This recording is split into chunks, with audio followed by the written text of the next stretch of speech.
Buenas noches. Hoy hablaremos del tema del nacionalismo y su conexión con Ibn Khaldun y el concepto de Asavilla. Este vídeo sería la primera tanda de una terna de 3 vídeos sobre el pensamiento andalusí que organizaremos en un listado. El segundo será sobre Ibn Rus, Averroes, y el tercero sobre Ibn Arabi, su conexión sobre Heidegger en torno al concepto de humanismo y humanismo islámico, lo que eso significa y la ambigüedad que representa un ataque o una afirmación del humanismo, depende de cómo se entienda.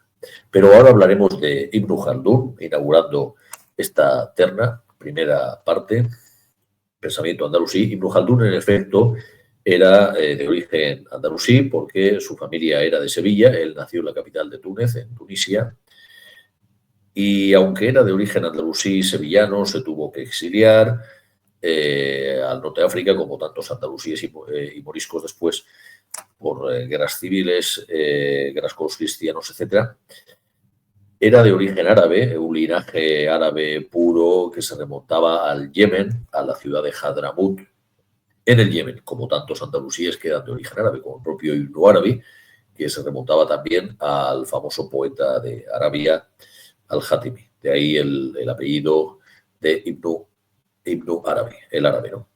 Ibn Khaldun es un historiador, podríamos decir que es el fundador de la moderna historiografía, de una fecha tan temprana como la Baja Edad Media.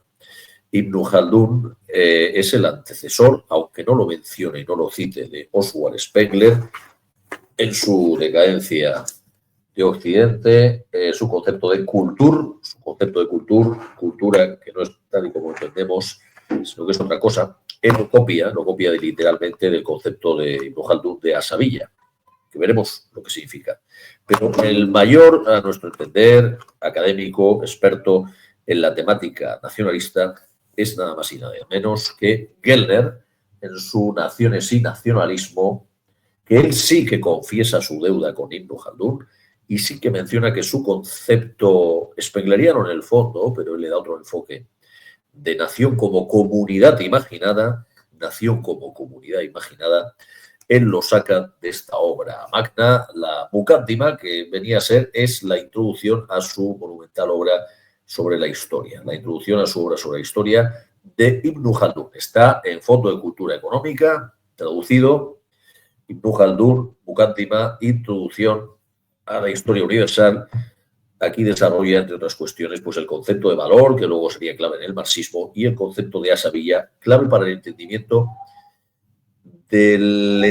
moderno del concepto de nacionalismo, no ya el esencialismo decimonónico de los románticos, sino el que a partir de Spengler y luego con Gellner es una idea nacionalista postmoderna, post-nietzscheana, post-hegeliana, un nacionalismo líquido, un nacionalismo voluntarista. En efecto, Spengler, que no reconoce, a pesar de que se conocía en su época, Gellner sí que lo reconoce.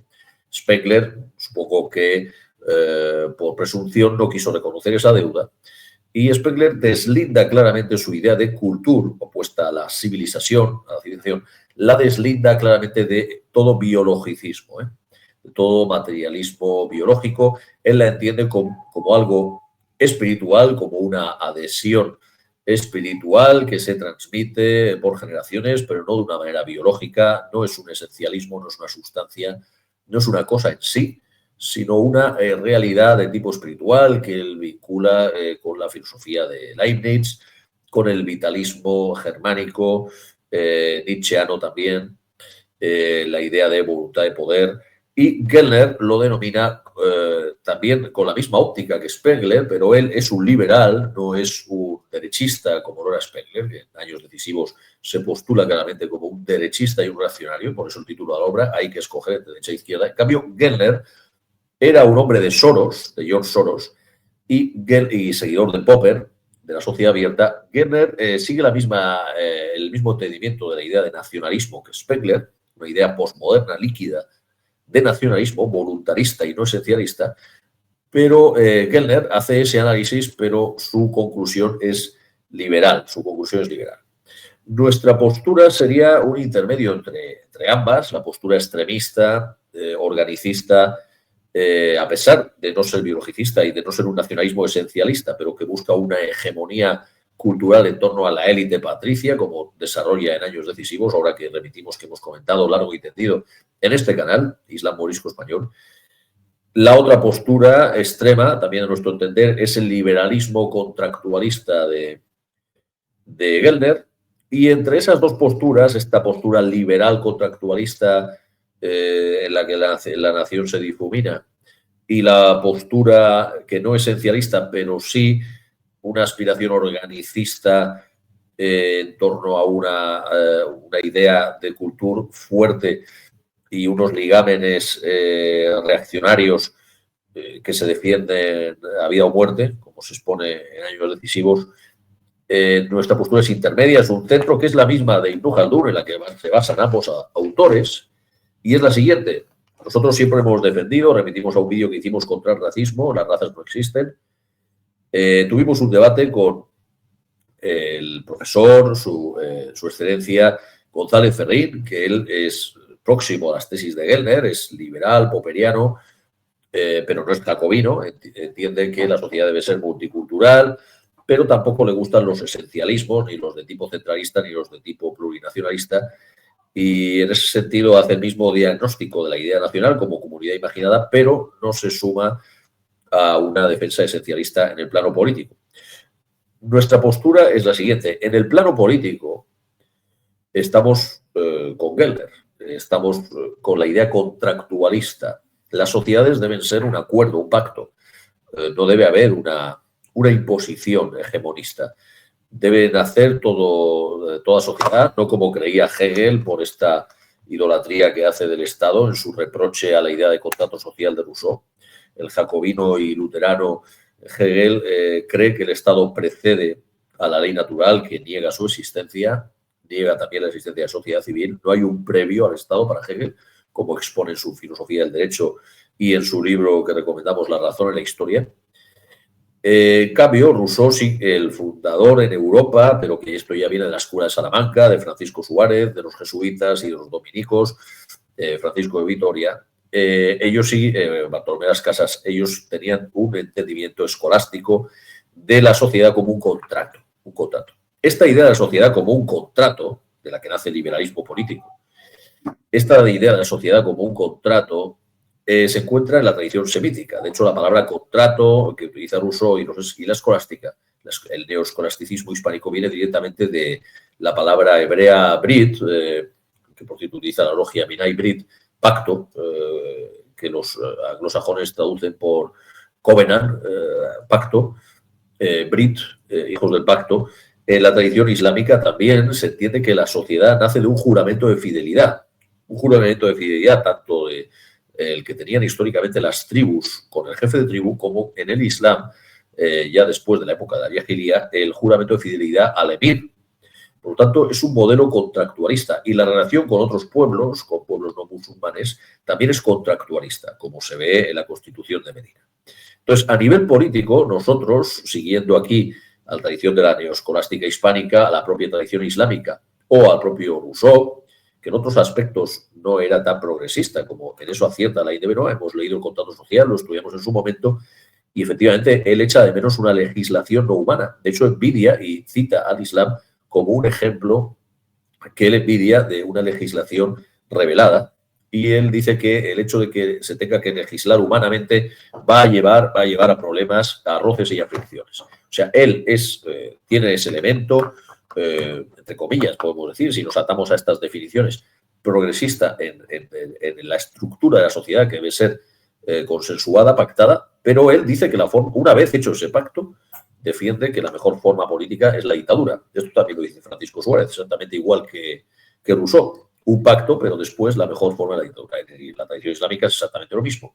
Un pacto, pero luego el emir tiene un poder ejecutivo y una amplia, digamos, un terreno amplio en el que moverse discrecional, atado a la ley islámica, por supuesto, y que no puede hacer apostasía si no se rompe el pacto.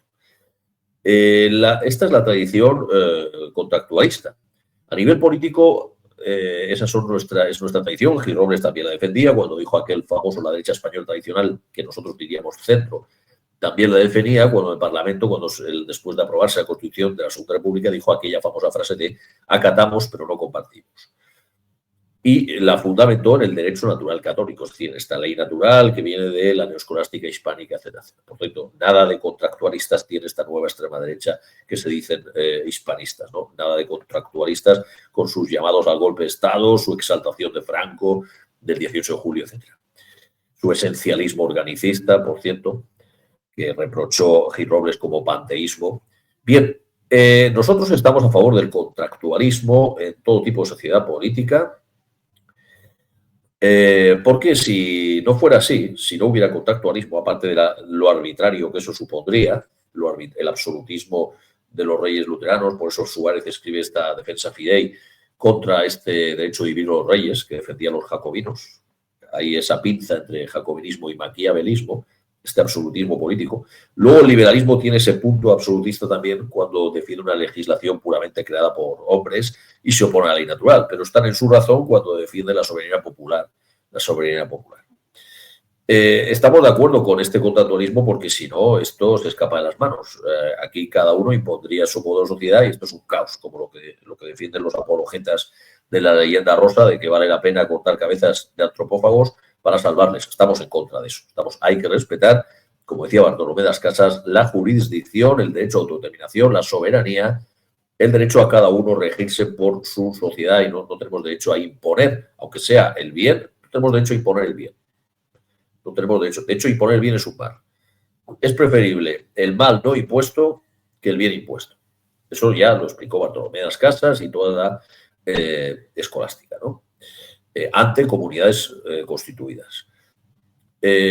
Otro caso es que esas comunidades pues hayan sufrido también, que no hayan sido pactadas, etc. Pero aunque no hayan sido pactadas, no tenemos derecho a imponerles lo nuestro si ellos no lo pactan con nosotros. El fundamento metafísico, hablaremos del contractualismo y luego vamos a decir la otra parte de lo que añadimos y en lo que nos diferenciamos del liberalismo y del puro contractualismo, que por eso hacemos este vídeo sobre Hinojo Aldún y el concepto de Asavilla. Los fundamentos filosóficos del contractualismo, hemos visto las tradiciones en las que está, hay un fundamento filosófico del contractualismo que se encuentra en la neoscolástica y en Suárez en concreto, cuando Suárez dice que los individuos, un pueblo, no tiene ser, no tiene entidad, sino que está compuesto, es un agregado de individuos que son, de individuales que son los únicos que tienen ser. No puede haber mayor definición contra todo esencialismo organicista, contra todo nacionalismo decimonónico, que esta definición de que el pueblo no existe y que es un agregado de individuos, ¿no? Parece muy liberal a bas la lettre.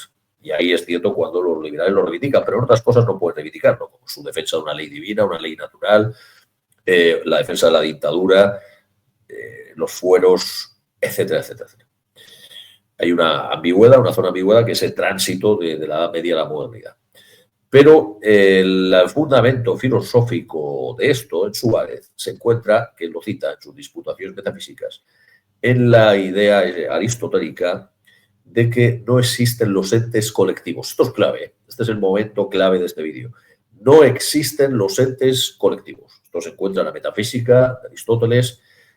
No existen los entes colectivos, esto lo reprocha a ciertos neoplatónicos que ya aparecieron tergiversando el mensaje de Platón en la academia, que sí que postulaban una existencia real de las ideas platónicas, de ahí viene lo de los entes colectivos, y Aristóteles reprocha esto.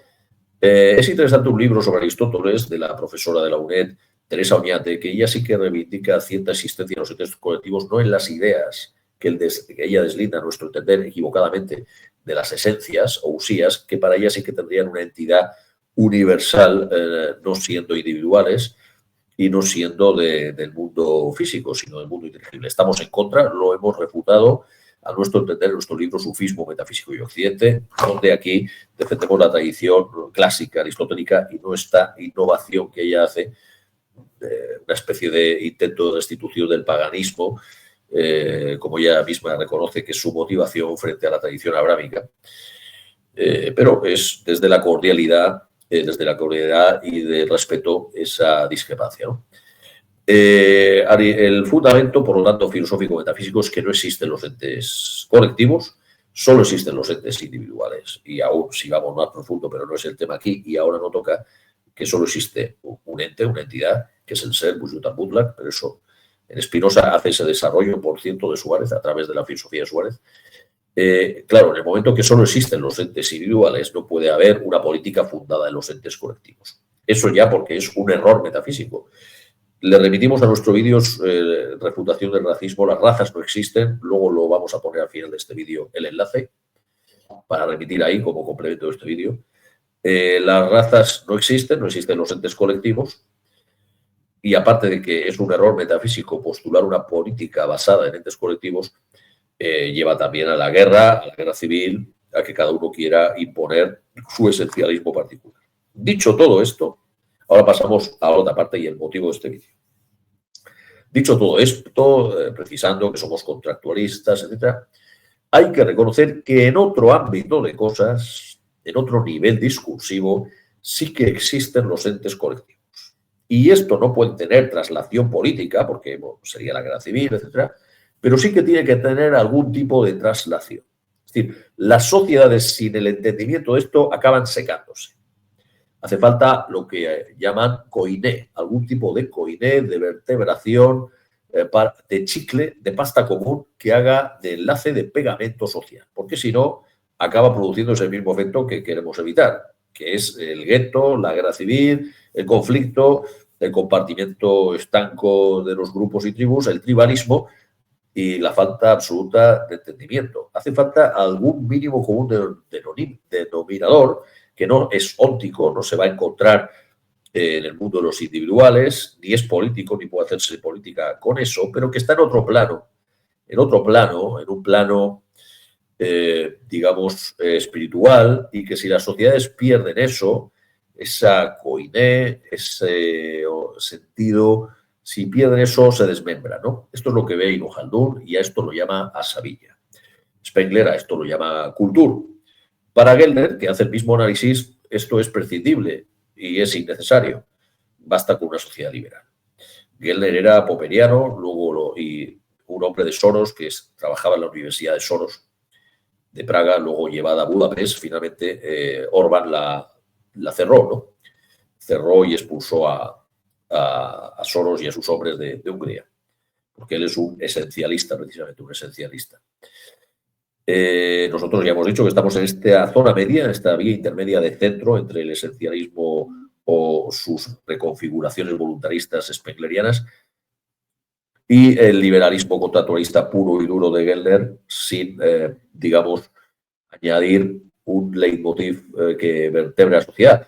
Esta crítica al liberalismo, pero sin caer en el esencialismo ni en el voluntarismo excluyente, la hace también un filósofo americano de la revista Nueva Izquierda, New Left, que es Michael Walzer, en su libro 3 ensayos contra el liberalismo, creo que se denomina. 3 ensayos contra el liberalismo. Desde la izquierda lo hace, muy interesante. Anticipa toda la temática woke y toda la temática alt-right también, de la derecha alternativa comunitarista. Él es seguidor de Charles Taylor, el comunitarista que no es de derechas precisamente, pero vienen de esa misma rama, tanto los alt-right de Spencer, que tenía un profesor, Paul Gottfried, creo que se llamaba, que era discípulo seguidor de Marcuse, o sea, el padre también de los woke, y él traslada estas ideas de la escuela francesa y marcusianas y freudo-marxistas, la lleva al ámbito de la derecha, que es un copia y pega, al fin y al cabo, toda esta derecha alternativa del wokismo en clave comunitarista izquierdista. Antes de empezar a mostrar lo que es la sabilla, vamos a citar vamos a mencionar, mejor dicho, una crítica que hace el mismo Martin Heidegger en Ser y Tiempo. Heidegger, cuando habla en su analítica existenciaria del Bitsein, del ser con los otros, hace una crítica a lo que él llama el uno, vinculado al sé, al man. El uno sería esta idea liberal de que existe un individuo isolado, encapsulado, al margen de todo y con una realidad en sí, que nosotros en un plano metafísico hemos dicho que Spinoza ya corrige a Suárez, pero esto nos llevaría a otras cuestiones, al sufismo, es verdad que decimos que solo existen entes individuales, pero en realidad solo hay un ente que existe y los entes individuales tampoco tienen existencia, sí, pero bueno, pero no vamos a entrar ahí. Vamos a mostrar lo que dice Heidegger aquí, ¿no? Hace una crítica al liberalismo y él expone que frente a ese uno o sé impersonal encapsulado en el que creen los liberales, el ser es siempre ser con, Mitsein, ser con otros. Está en un cotarro, en una coyuntura, en un entramado, lo que llamaría Spengler Kultur. Él era, por cierto, estudioso de la obra de Spengler, que cita con mucho elogio en su concepto de tiempo, una de sus obras primerizas que anteceden a Ser y Tiempo. Y claro, aunque también le reprocha mucho de su falta de metafísica, su voluntarismo, etc., Heidegger tampoco era biologicista, mucho menos que Spengler, y está en búsqueda de un nacionalismo no esencialista, no biologicista, metafísico, espiritual, puramente. Lo dice en su Beitrage cuando dice que la conquista de lo que es el folk, el pueblo, es la conquista de la zona más esencial del ser. Algo así dice, que decimos abuela pluma, es por lo tanto la pregunta metafísica fundamental para Heidegger, lo que lleva a lo fundamental, la pregunta por qué sea el folk. Aquí sería largo explicar por qué dice Heidegger esto, lo remitimos a los vídeos que hemos hecho sobre Heidegger, en nuestra lista de vídeos sobre Heidegger o en nuestra lista de vídeos sobre Noches de Diván, donde hablamos de Heidegger y el identitarismo, donde explicamos esto. La crítica de Heidegger es correcta y dirán, ¿y cómo puede ser que al mismo tiempo defendamos la idea contractualista que nace de la escolástica y de que solo existen los entes individuales, tal como dice Suárez y Aristóteles, y al mismo tiempo defendamos la crítica a esto hecha por Heidegger contra el liberalismo y con esta idea de que solo existen entes individuales y su apuesta por un Mitsein histórico colectivo y una Gemeinschaft y una cura, Sorge, por los otros? Porque está en otro plano. Ahora lo vamos a explicar. Porque a nivel político, aquí no coincidiríamos con Heidegger de buscar una sociedad excluyente, homogénea, como quería su colega Smith, aunque él lo critica y lo supera desde un plano metafísico, como decimos. Pero tampoco estamos con el liberalismo crudo, sino que estaríamos más en la línea de Walzer, al que hemos citado, y en la propia de Ibn Khaldun, al que vamos a comentar, de que ciertamente, punto uno, en otro plano sí que existen entes colectivos, vamos a hablar de ese plano, pero no es el plano óntico, fáctico o físico, es el plano imaginal, el plano psicológico, que no es real, pero que influye. Esto lo expliqué Ibn Arabi en el Fuso al-Hikam. Es un tema muy sutil y complejo, este plano espiritual, inteligible, muy importante y es lo que le faltaba a Heidegger, el acceso a ese plano, por eso hablaba de una palabra venidera, pero él de algún modo lo intuía y veía esa carencia. Por un lado, pues que vamos a hablar de este otro plano, su existencia, la existencia de estos entes colectivos en ese otro plano, lo vamos a ver citando a Ibn Khaldun, luego comentaremos lo que dice Gellner al respecto. Y finalmente mostraremos algunas pinturas de Goya que pues evocan eso, ¿no? Esos arquetipos del inconsciente colectivo, que diría Jung, porque tanto Goya como su contemporáneo William Blake, uno a la inglesa, otro a la española, encuentran esas formas de arquetipo en el inconsciente, ¿no? Este plano imaginar, este plano psíquico, que con Jung, pues, descolla, pues ya había venido precedido en la pintura de estos románticos primerizos, el primer romanticismo de Goya y William Blake, pero que se encuentra en la tradición, en la teurgia, en la alquimia. Paracelso, por ejemplo, su libro del ente espiritual habla de esta entidad.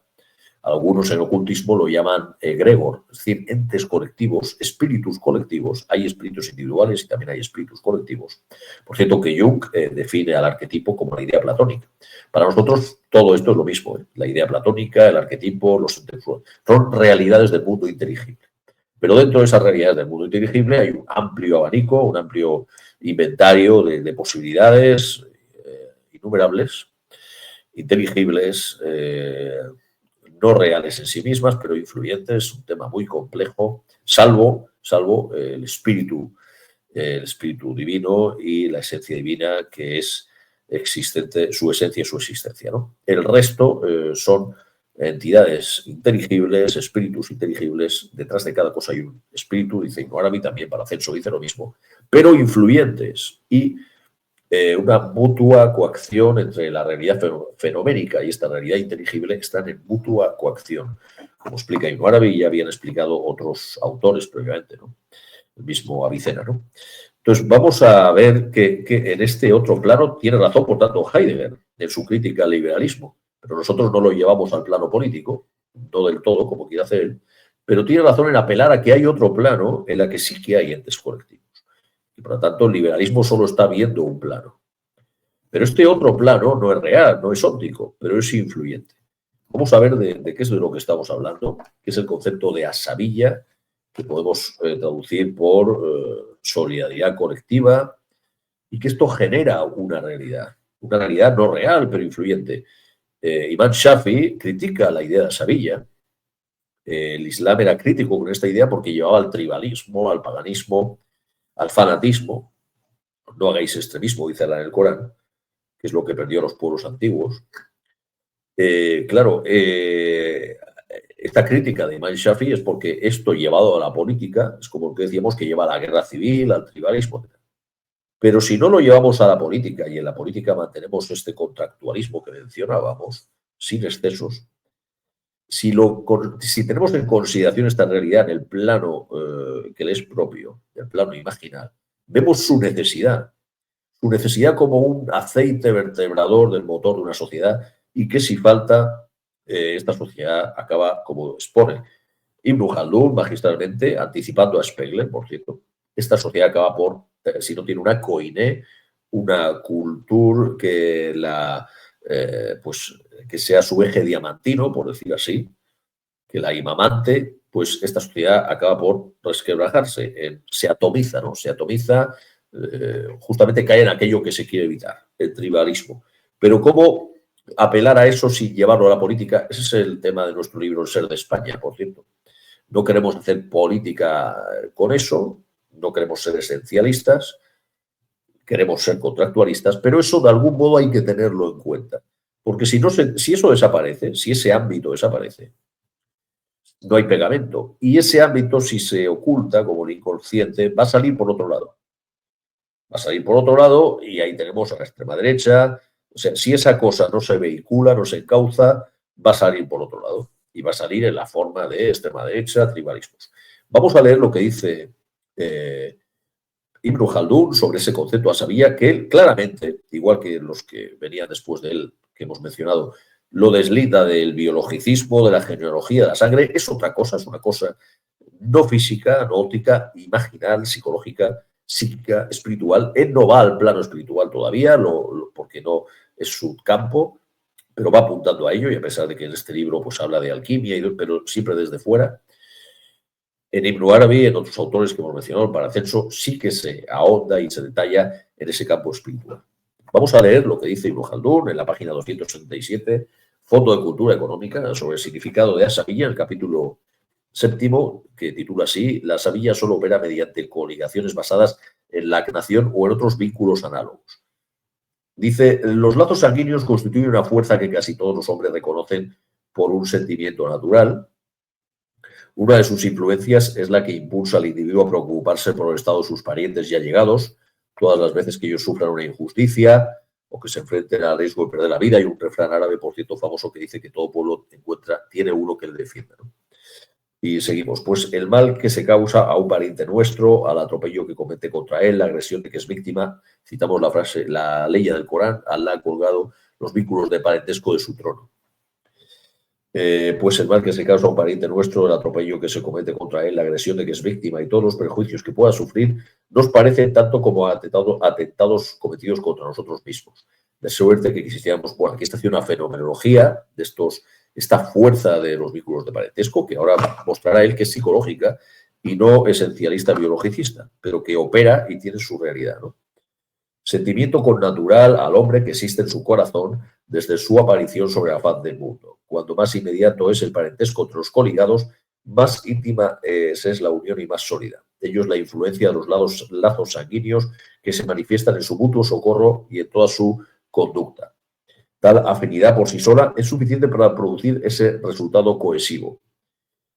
Para él es el fundamento de las civilizaciones, antes de que precisamente se vuelvan civilizaciones o imperios, es este previo estado tribal de Asavilla, de solidaridad grupal, que cuando va desapareciendo, conforme se van ampliando, se van volviendo imperios.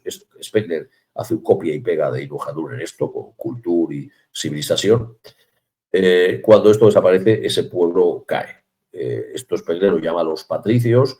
Vemos cómo hoy los patricios son, o sea, la burguesía local o la élite local de un pueblo, pues son los que más se oponen a la inmigración, porque la inmigración es un desafío no para las superélites, como Soros, al que hemos mencionado, sino para estas pequeñas élites locales que ven que la inmigración va a ser una masa difícil de dominar porque no tienen la misma asabilla, es decir, no tienen la misma solidaridad cultural identitaria, que no deja de ser una realidad imaginada, como dice Gelder, una comunidad imaginada, pero operativa para el mantenimiento del poder de este pueblo que se ha creado. Otro de los problemas de llevar a la política esto es que esta creación imaginada de una pequeña élite tribal tiende a no tolerar la presencia de otras asabillas, tiende a querer ser hegemónica si lo llevamos a la política y no querer compartir espacio con otras asabillas. Lo que nosotros proponemos, y Michael Walzer también, en el libro que hemos citado, es cómo crear una asabilla que sea pluralista, cómo crear una asabilla que sí que permita la existencia de otras asabillas y que al mismo tiempo no sea un liberalismo crudo en el que no haya pegamento ni coinea alguna que verter una sociedad. Geller habla de esto y le reconoce, por cierto, al Islam esto. Este tipo de... Hemos visto los peligros que cita Imam Shafi de llevar esto a la política y de prevenirnos de esa tentación. Al mismo tiempo vemos el peligro de dejarlo todo el liberalismo crudo, pero vamos a seguir hablando de este plano. Tal afinidad por sí sola, dice Ibn Khaldun, es suficiente para producir un resultado, ese resultado cohesivo. En cambio, cuando el parentesco es algo retirado, aquí va a mostrar cómo esto no va de biologicismo, esto no va de genealogías. Cito Ibn Arabi cita ese hadith o vaya, no recuerdo, el que, refiriéndose al día del juicio, hoy quedan suspendidas todas las genealogías. Habíamos dicho que los lazos de parentesco quedan colgados del trono, es el aspecto de reconocimiento, pero el aspecto de que luego en el día del juicio, pues esto se evapora. ¿Cómo entender esto? Pues hay que respetar a los padres, a los familiares, tratarles bien, es un pecado muy grave no hacerlo, sobre todo a los padres, pero por otro lado, teniendo en cuenta ese respeto que debe haber y que Dios nos ordena, más allá de eso, esto no nos va, más allá de este respeto, que este respeto sí que nos puede llevar al paraíso, como que el paraíso está debajo del talón de la madre, como dice el famoso hadith, pero por sí, más allá de eso, por sí solo puede ser hasta un obstáculo. Puede ser hasta un obstáculo, como se ve, por ejemplo, Muawiyah cuando prefería a Yazid en contra de lo que tocaba, que era Sayyidina Ali. Y no soy chiita, pero esto el sunismo lo reconoce, ¿no? De la juego. O sea que a veces puede jugar una mala pasada llevarlo al tribalismo, sobre todo cuando entra más allá del sentimiento natural y se lleva a la política y se transgrede la ley por culpa de esto, la ley divina por culpa de esto. Cuando es excesivo, ¿no? Tal afinidad por sí sola es suficiente, vale. Pero dada en cambio, cuando el parentesco es algo retirado, remoto, lejano, podría quizá olvidarse de aquellos deberes hasta cierto punto, pero dada la fama del mismo, no dejan de asistirse recíprocamente, deseando evitar la afrenta a la cual se creen expuestos si no obran oportunamente en favor de quien la ciencia y paciencia de todo el mundo es pariente suyo de algún modo. Se podría considerar este tipo de parentesco. Ahora habla de otro tipo de parentesco que no es biológico, porque esto de la sabilla él lo entiende en un sentido amplio. Y vamos a ver, son vínculos vecinales, comunitarios, psicológicos, que se establecen entre colectivos. Podemos hablar de una sabilla entre los enamorados, de una sabilla entre maestro y discípulo, de una sabilla en todos los ámbitos vitales. Vamos a verlo, y esto nos liga al voluntarismo de Boimler y Spengler, por cierto. Dice... se podrían considerar de este tipo de parentesco los clientes y parciales de los grandes personajes, pues el patrón y el cliente están siempre prestos a protegerse el uno al otro, consecuencia de la simple convivencia que produce en el alma un sentimiento de afinidad y simpatía hacia el vecino, el familiar, el amigo y el allegado. En efecto, estos lazos son casi tan fuertes como los sanguíneos. Estas observaciones nos ayudan a comprender mejor lo que el profeta sallallahu alaihi wasallam quiso expresar con estas palabras. Y abro comillas: aprended de vuestra genealogía lo que os hace saber quiénes son vuestros inmediatos parientes, y cerramos comillas. Y dice Ibn Khaldun, quiere decir que el verdadero parentesco consiste en esa unión de ánimos, ya da una definición, que hace valer unión de espíritus, unión de almas, de nafs, y Blue había hablado de esto, Futuhat al-Maquia, la preexistente unión de dos espíritus que posibilitan luego el encuentro entre maestro y discípulo o el amor espiritual del que habla Ibn Hazm, Hub Ruhani, entre los amantes, del que habla también Ibn Arabi en Torseman al-Aswar, ¿no? Quiere decir que el verdadero parentesco consiste en esa unión de ánimos que hace valer los lazos sanguíneos y que impele a los hombres a la solidaridad. Exceptuada esa virtud del parentesco, y aquí critica el biologicismo, como los que vienen después de él y que le han seguido, como Spengler o Gellner, exceptuada esa virtud, el parentesco no es más que una cosa prescindible, un valor imaginario carente de realidad. Nosotros añadiríamos que lo otro también es imaginario, pero tiene su influencia, ¿no? Ya cuando esto de las genealogías remotas, como estas pruebas de ADN estúpidas, pues no, ya vemos que incluso los más racistas y los más fachas, aunque R les muestren y se hagan la prueba genética, llevando su resultado en crudo a estos como MyHeritage y demás, y les muestran que tienen porcentajes de ADN autosómico de razas que no son la que a ellos les interesa, presumiblemente la caucásica, siguen sin mutarse y siguen sin manifestar ninguna solidaridad por esos porcentajes que prácticamente son la totalidad del género humano en su herencia genética. Eso demuestra que las genealogías remotas dejan frío, las genealogías remotas dejan frío. En realidad, claro, se nos ha obligado a obedecer a las genealogías próximas, padre y madre, y otros familiares próximos, no a los remotos. Es verdad que ahí se enfría la sabilla, sí que hay una operativa objetiva, pero en el plano imaginal, en esos antepasados remotos, eso se pierde de algún modo, igual que el rastreo de ADN autosómico después de la octava generación desaparece, se pierde, está ahí, pero se pierde. Bueno, pues dice que sería ocioso, ¿no? Ocioso esas genealogías. Y dice, para ser útil debe entrelazar los afectos y unir los espíritus. Es una unión espiritual, no una unión biológica, no un test, una prueba de ADN. Da igual lo que tú tengas en tu ADN, si no generas este vínculo espiritual, emotivo, anímico con esa cosa, ¿eh? No es una cosa que biológica que funciona per se por sí sola.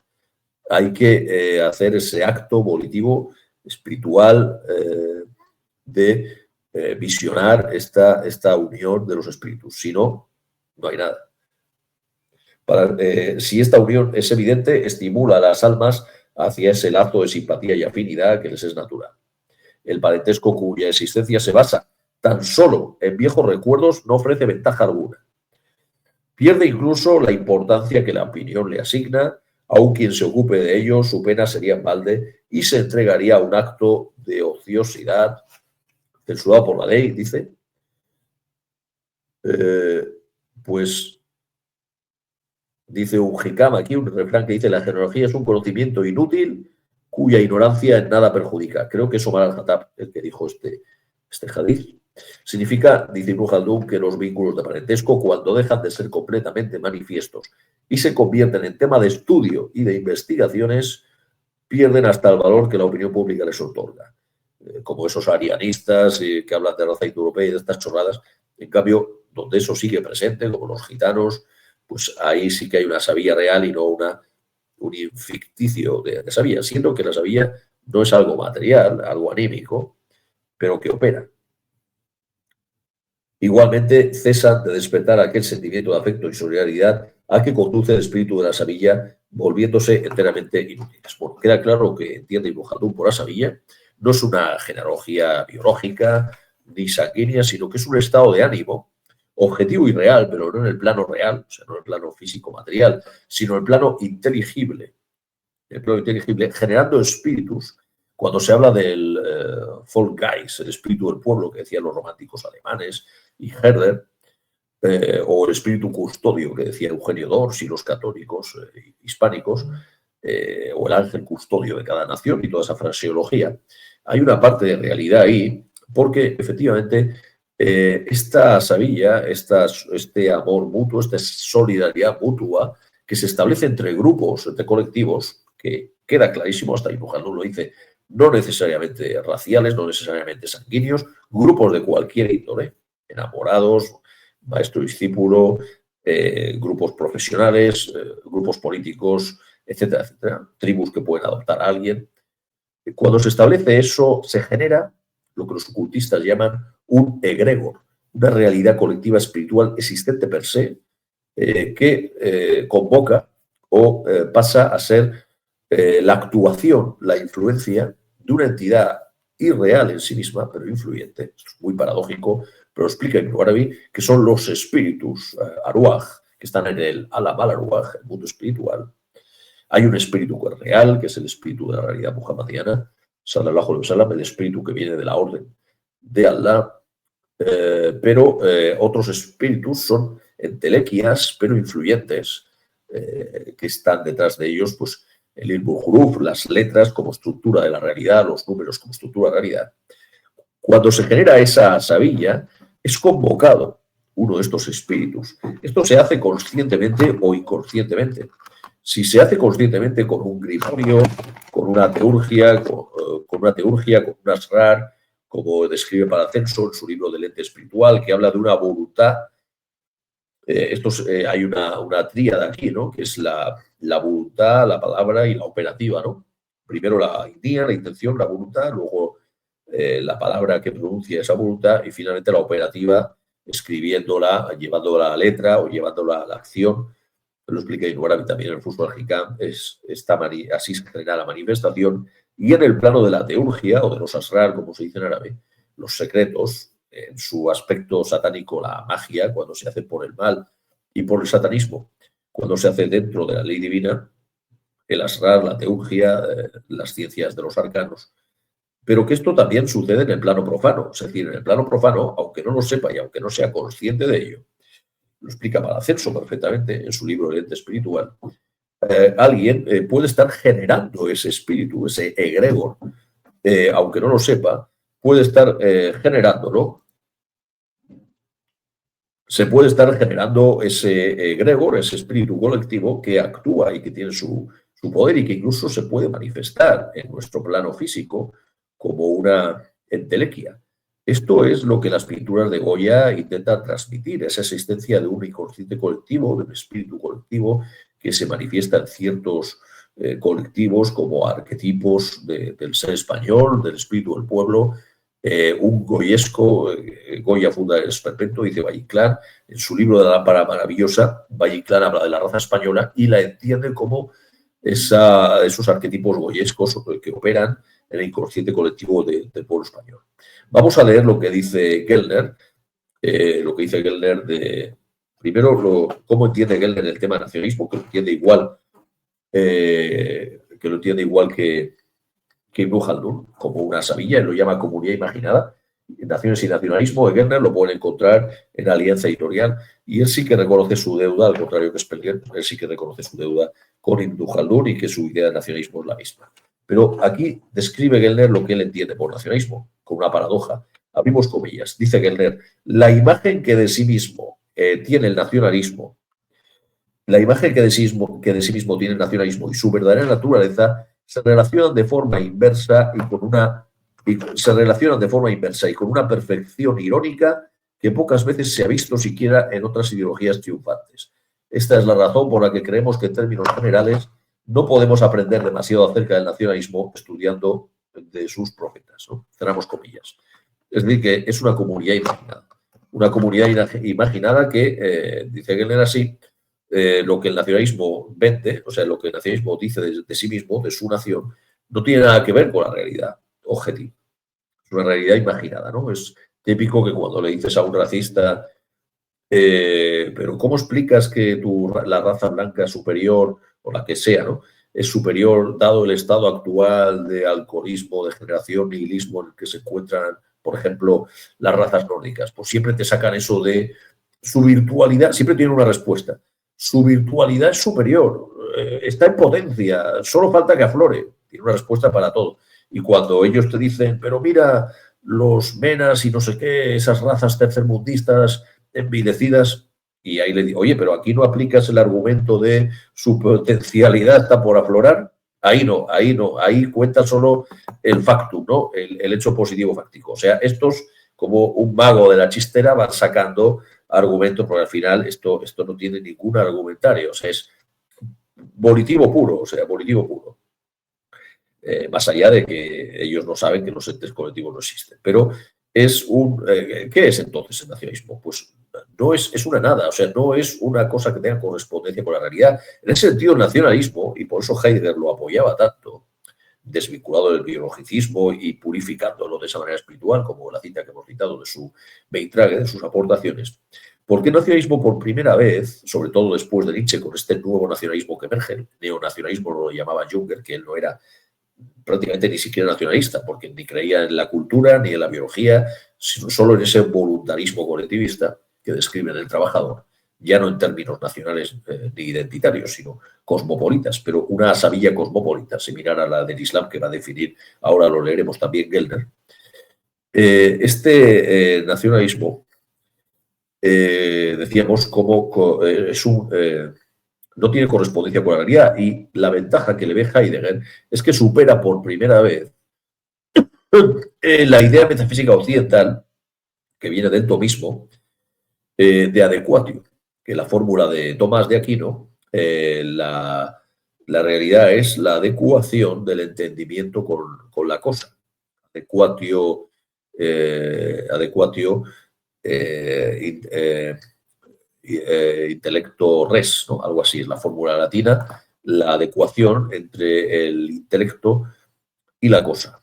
Esa fórmula, ese paradigma adecuacionista que viene de Tomás de Aquino, que para Heidegger por primera vez se pone en cuestión por Suárez, y entramos en el fenomenalismo, por eso para él Suárez es superior a Aquino, y que luego se desarrolla con Kant, sobre todo, con el ser, la realidad como posición, y ya no como objetividad adecuacionista, llega al extremo con Nietzsche, pero todavía no es superado, dice Heidegger, el paradigma adecuacionista, pero Nietzsche da el paso prácticamente definitivo por superar este paradigma.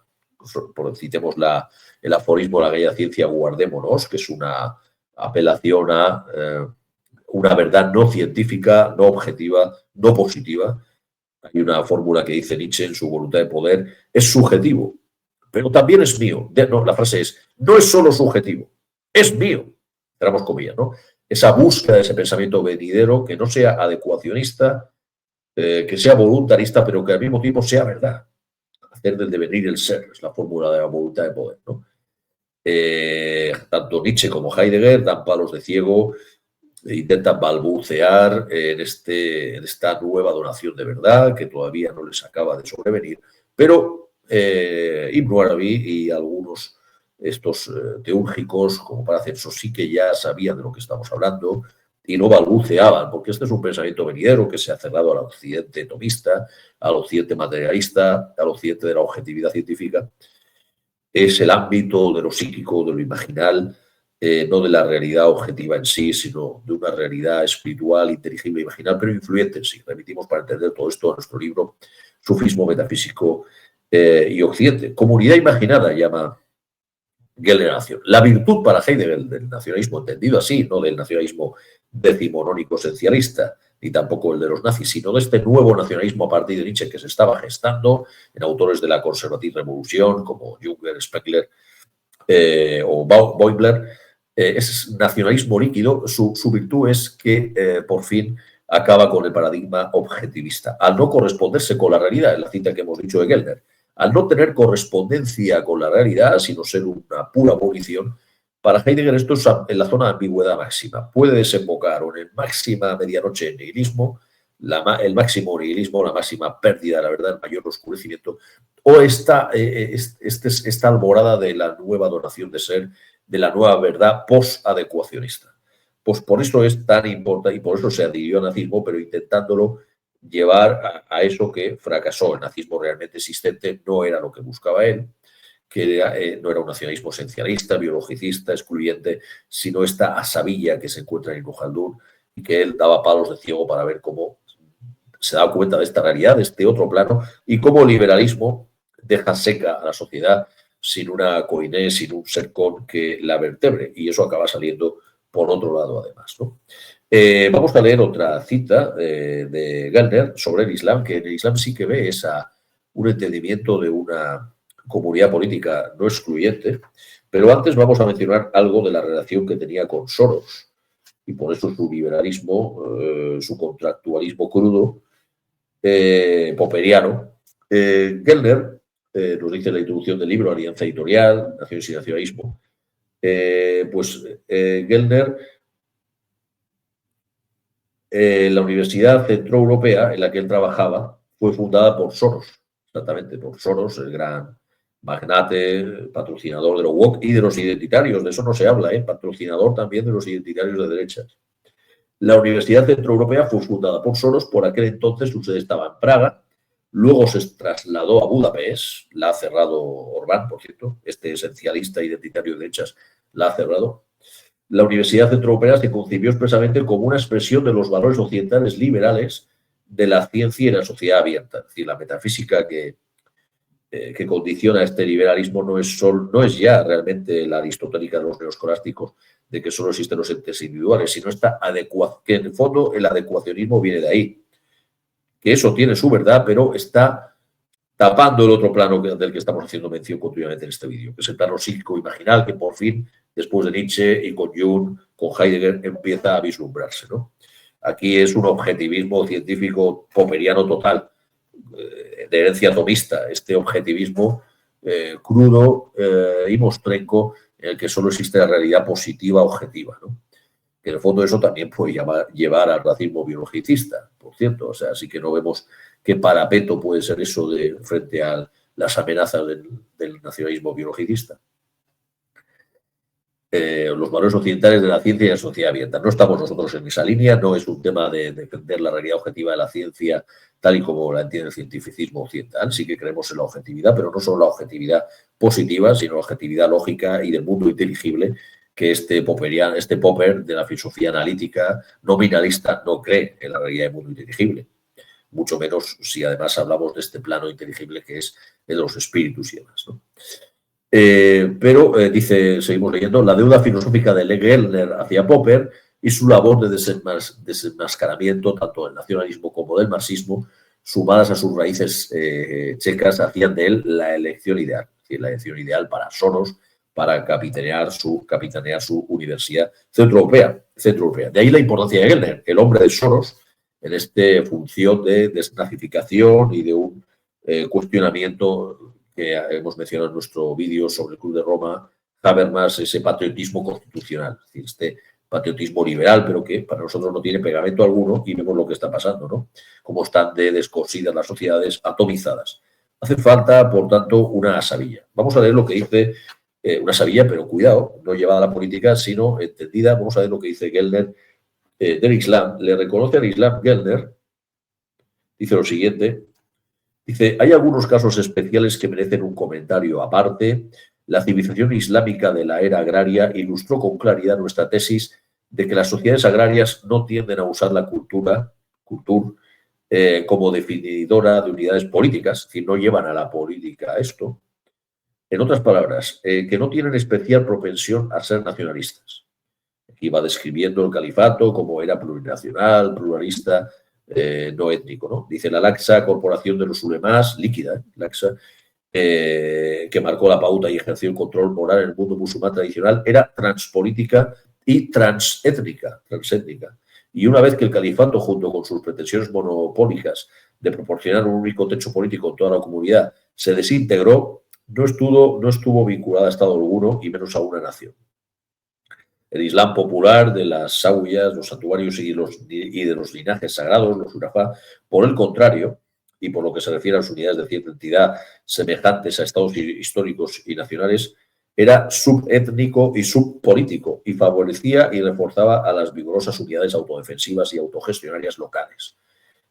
Era localista, no nacionalista. Así pues, el Islam estaba dividido internamente en dos culturas, una superior y otra primaria, que como es normal se interpenetraban y que se hallaban estrechamente relacionadas y entrelazadas, es decir, de lo local, tribal, y el califato y los ulemás, ¿no? Pero también periódicamente el conflicto cuando nostálgicos resucitaban el supuesto celo original de la primera, bueno, cuando ciertos intentos de homogeneizar, que sin embargo no se deben hacer, ¿no? Hay que respetar este pluralismo multiétnico, multicultural, ¿no? Incluso con no musulmanes, como se hacía en el califato previo pago de la jizya, ¿no? Que esto hoy en día no se aplica prácticamente en ningún país musulmán, porque ya por más laja, por interés general, no conviene hacerlo por problemas diplomáticos que podría repercutir. Así parece que lo consideran la mayoría de gobiernos islámicos, ¿no? Sin embargo, y pese a ser bastante frecuentes, bueno, después cuando se desintegró el califato se crean artificialmente estos nacionalismos, copia y pega de lo occidental. A ver, dicho todo esto, reconocemos, como dice Ibn Khaldun, es su gran hallazgo. Él no solo anticipa a Spengler, sino también a Marx, por su idea del valor, del trabajo. No hemos entrado en esto, pero les invitamos a que lo investiguen. También, de hecho, la idea de supraestructura como ideología, que hay una élite, una burguesía local que genera eso, el opio del pueblo marxiano, nos remite a esta filosofía de la historia de Ibn Khaldun. Esta idea de la cultura como supraestructura de una casta dominante, todo esto se encuentra en Ibn Khaldun, por supuesto lo que hemos mencionado de Spengler. Kellner es un heredero confeso de Ibn Khaldun, pero él lo utiliza para deslegitimar al nacionalismo en el sentido de llevarlo a la política y desvincularlo de toda realidad.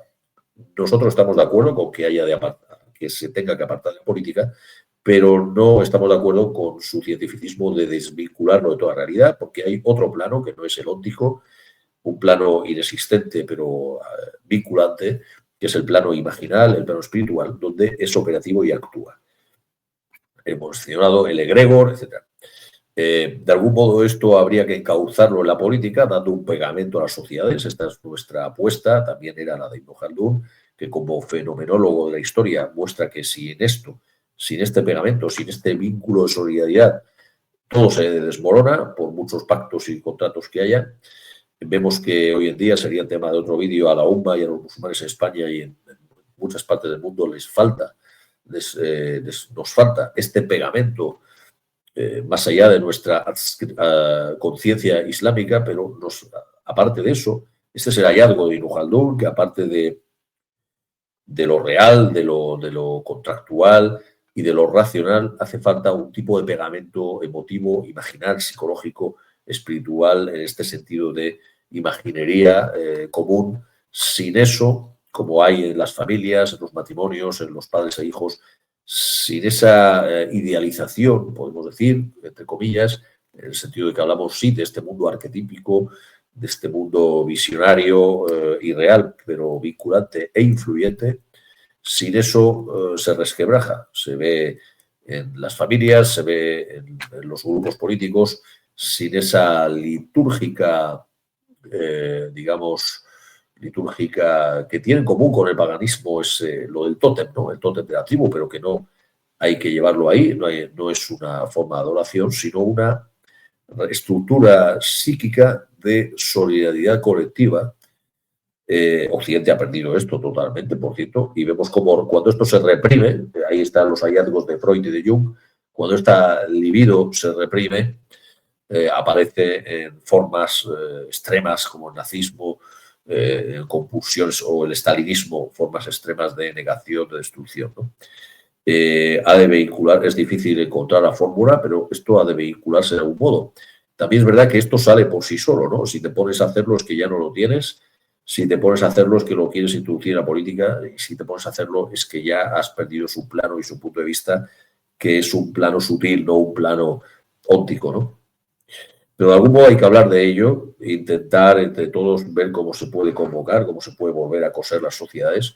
En nuestra obra, El ser de España, lo intentamos con un enfoque pluralista, pero reivindicando esa otra España reprimida. Por cierto, interesante historia mágica de España, aunque de Sánchez Dragó, aunque con una óptica que en parte compartimos y en parte no, porque no pone suficientemente el acento, aunque lo haga en la España judeo-morisca. Sí que lo hace, pero llevándola a su propio terreno, proario, etcétera, sería otro tema. Pero vemos un país como España que está totalmente descosido, totalmente resquebrajado, España invertebrada, diría Gasset. Le falta esa coiné, esa convocatoria de espíritu colectivo, de inconsciente colectivo, pero que al mismo tiempo no sea una política excluyente, sino una política de entendimientos. Blas Infante iba por ahí con su ideal andaluz, el idearium español de Ganivet también, remitirnos a este plano ideal, pero influyente, a ese idearium, esa imaginería.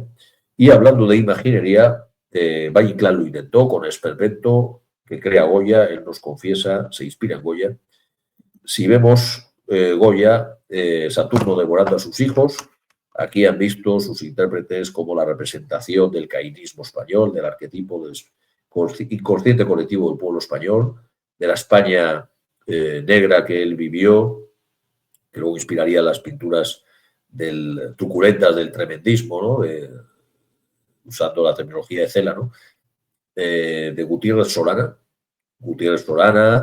o de este pintor de Cordobesas, amigo de Valle Inclán, por cierto, ahora no recordamos el nombre de este otro autor cordobés, que hacía también pinturas sombrías, en este caso representaba mujeres. Goya, pues, lo tenemos aquí, también con estas cosas arquetípicas de,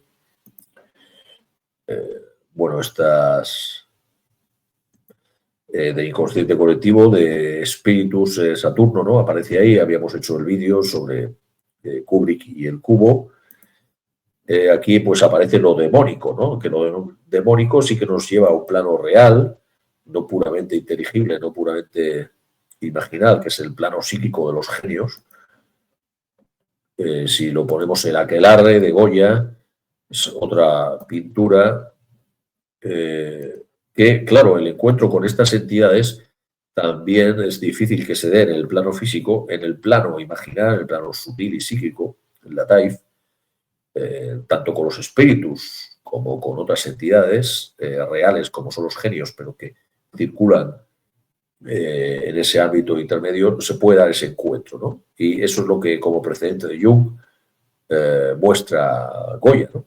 Este visionario como William Blake, que era Goya. También el encuentro con los espíritus se encuentra en lo que algunos llaman esas aperturas de la realidad, que se abre un agujero en la realidad que para el espacio y el tiempo. Hay descripciones de gente que ha narrado cómo ha viajado al pasado, al futuro, y por lo que decían todo era real, entrando por ese agujero en el que se rasga el velo de Maya, entrando en ese mundo imaginario con el encuentro con entidades, con espíritus, etcétera, visiones. Algunas pueden ser reales, encuentro con otros hombres en ese ámbito, hombres que existen, pero en otra época o en el futuro, o seres y hombres, o genios que también son existentes, pero también con entidades inexistentes, como los espíritus, siempre y cuando no sean el espíritu supremo del que hemos mencionado, pero espíritus inexistentes, pero con los que se traba contacto y pueden influir, entregar libros, fórmulas, etc. Pues este es el otro plano al que queríamos apuntar, perdonen por lo especulativo, no en el sentido precisamente teorético de la palabra, sino en el sentido etimológico de speculum, espejo, de mostrar esta imaginería de la que no se puede hablar, no podemos demostrar su existencia, no es una cuestión precisamente de la adecuatio, sino una cuestión que solo la podemos aquí evocar para que quien quiera de ustedes indague en su interior sobre si esta realidad la ve o no la ve. Aquí nosotros no inducimos, no demostramos, no probamos, simplemente mostramos, hacemos impresionismo, pues como lo que hemos expuesto aquí de Goya. Esa realidad está ahí, es fenomenología, es vivencia, decía Jung. Decía Mircea Eliade, seguidor de Jung, lo mismo. No vamos a hablar de demostraciones, vamos a hablar de experiencias. Eso es digamos, el método de Mircea Eliade, ¿no? Siguiendo a Jung, ¿no? Su metodología es como la de el pragmatista James, por cierto, mostrar la realidad como experiencias, no como realidad objetiva que se pueda demostrar o falsear, en el sentido popperiano de falsear, ¿no? Buscar ver la prueba de la realidad provisional, ¿no? No estamos en ese ámbito cientificista, estamos en el ámbito de experiencias. ¿Tienen ustedes estas experiencias? ¿Experimentan en sí mismos el encuentro como los sueños con estas entidades inteligibles? Luego han podido comprobar que había una verdad ahí por acontecimientos que luego sucedieron tal y como lo que habían soñado, etcétera, etcétera. ¿Han encontrado ustedes mismos alguna vez que sus deseos se cumplen? Que cuando piensan con voluntad firme, como describe para hacer su libro del ente espiritual, cuando piensan firmemente en una cosa con una energía espiritual como la que describe Ibn Arabi, acaba sucediendo esa cosa, o esas sincronías que están pensando en una persona que no habían visto desde hace mucho tiempo y piensan por primera vez después de mucho tiempo en esa persona. Me pasó a mí una vez pensando en un amigo gitano y justamente pensé en él y al día siguiente me lo encuentro y se lo dije. De hecho, él también había pensado en mí. Esas sincronías lo llama Jung, no son casualidades, son encuentros que suceden en otro plano, en el ámbito de los espíritus. Se están produciendo esos encuentros que luego nosotros, en nuestro ámbito humano psíquico, pues somos víctimas, pero también sujetos activos. Es un toma y daca, es una coacción mutua entre los dos ámbitos, dice el Arabi. Lo que pasa es que la mayoría de la gente de manera inconsciente. En los teúrgicos sí que esto se realiza, en los magos negros también. Se habla vulgarmente de magia negra y magia blanca. Podemos denominar magia Siger a la satánica, teurgia Asrar a la que está dentro de los límites de la ley divina y del respeto. Eso sería la manera consciente de entender estas realidades, de la sincronía. El libro popular bestseller The Secret pues, es la vulgarización de estos conceptos, de la imaginación creadora, lo llama Corbin, los deseos que se cumplen, la realidad es la imaginación, etcétera, etcétera, etcétera. Todo esto también hay que tener cuidado porque, como dice el refrán, ten cuidado con lo que imagines, no vaya a ser que se cumpla. Es decir, que no por quererlo y desearlo ha de ser precisamente bueno. No por quererlo y desearlo una cosa ha de ser precisamente bueno y conveniente. Eso es otro tema. Aparte de que esto también tiene sus límites y no ha de hacernos perder la objetividad de las realidades, de la lógica y de los límites. Esto tiene su propio plano irreal, pero influyente. Con esto creo que no hace falta añadir más. Hemos hecho un viaje, digamos, por el pensamiento de Ibn Khaldun, el concepto de Asavilla, como esto lo toma este nacionalismo ya post-romántico, este nacionalismo voluntarista, nietzscheano, Spengler, Junger, que ni siquiera se le puede llamar nacionalista, aunque se escribía esta corriente del neonacionalismo, pero ya no es cultural, es un nacionalismo cosmopolita, similar al de la Asavilla de la Umma islámica, como subraya Gelder, y en nuestra postura en un centro que no es ni el liberalismo contractualista, que tiene ahí esa dependencia del objetivismo de la adecuación de la ciencia moderna, aunque le reconocemos, quitándole sus elementos de una legislación puramente humana contra la ley natural, que acatamos pero no compartimos, pero sí que le reconocemos su derecho a su soberanía popular de la idea contractualista, que es una idea tradicional, una idea en la verdad, en la ley natural, que toda sociedad debe ser por contrato, por pacto. Pero vemos también sus límites, que faltándole esta asabilla no tiene un pegamento, una coiné, un pegamento. Y nuestra propuesta es que ese pegamento no sea excluyente, sino incluyente, es como una cuadratura de círculo. Pero en la idea de comunidad espiritual cosmopolita, la Umma islámica, tenemos la solución, ¿no? Esa es la fórmula. Pero justamente la Umma islámica está perdiendo esa asabilla y está quedando en algo seco en muchos sectores. ¿Qué es lo que le faltaría para volver a alumbrar el aceite de esa sabilla? El sufismo, la vinculación con los auliyá, el respeto precisamente al espíritu de la realidad muhammadiana, sallallahu alaihi wasallam, y el fin de estas ideologías modernas, liberales en el peor sentido, de contractualismo literalista, cientificista, literalista en el peor sentido, porque Ibn Arabi era literalista, pero no en el sentido en que lo son ellos, que son estas corrientes salafistas y demás, ¿no? Y antisufíes, antiespirituales. Así se podría retornar a una Sevilla y, por cierto, también eliminando estos esencialismos tribalistas y nacionalistas y separatistas en el que quieren enredar a la UMA, a los occidentales, pero que, sin ser victimistas, todo esto es un castigo divino por desatender al sufismo, desatender a la esencia del Islam, por desatender a la esencia del Islam, como le pasó a otras comunidades en el pasado que acabaron condenadas precisamente por eso. Pues muchísimas gracias.